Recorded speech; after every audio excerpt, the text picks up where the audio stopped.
കനിവ് palliative society Ajanur zonal വാർഷിക general body യോഗം നടന്നു. കനിവ് പാലിയേറ്റീവ് ജില്ലാ കമ്മിറ്റി ചെയർമാൻ കെ.വി. കുഞ്ഞിരാമൻ ഉദ്ഘാടനം ചെയ്തു.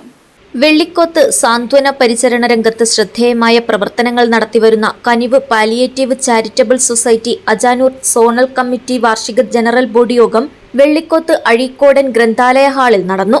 കനിവ് പാലിയേറ്റീവ് ജില്ലാ കമ്മിറ്റി ചെയർമാൻ കെ.വി. കുഞ്ഞിരാമൻ ഉദ്ഘാടനം ചെയ്തു.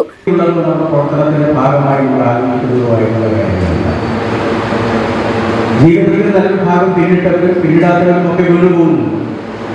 അങ്ങനെ വീണു പോകുന്ന ആളുകൾ കടന്നു പോകുമ്പോൾ ആ കിടപ്പിലായ ആൾ ഏത് കുടുംബത്തിലാണ്, ആ കുടുംബത്തിന്റെ മാത്രം ഉത്തരവാദിത്വമായി അയാളുടെ ഭാവി ജീവിതം അങ്ങനെ മുന്നോട്ട് പോകാൻ പാടില്ല എന്നതാണ്. അങ്ങനെ ചിന്തിക്കാൻ വേണ്ടി സാധിക്കുന്ന മനുഷ്യത്വപരമായ മനുഷ്യസ്നേഹപരമായ ഒരു നിലപാടാണ് സാന്ത്വന പരിചരണ പ്രവർത്തനത്തിന്റെ അടിസ്ഥാനത്തിൽ പറയുന്നത്. അത് അവരുടെ മാത്രം വിഷയമാണ്. അത് പൊതുസമൂഹത്തിന്റെ കൂടെ ഒരു ഉത്തരവാദിത്വമാണ്.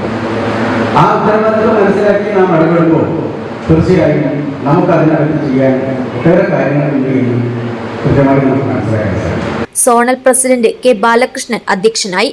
Zonal secretary K. രാധാകൃഷ്ണൻ പ്രവർത്തന റിപ്പോർട്ടും ട്രഷറർ കെ. രാകേഷ് വരവു ചെലവ് കണക്കും അവതരിപ്പിച്ചു.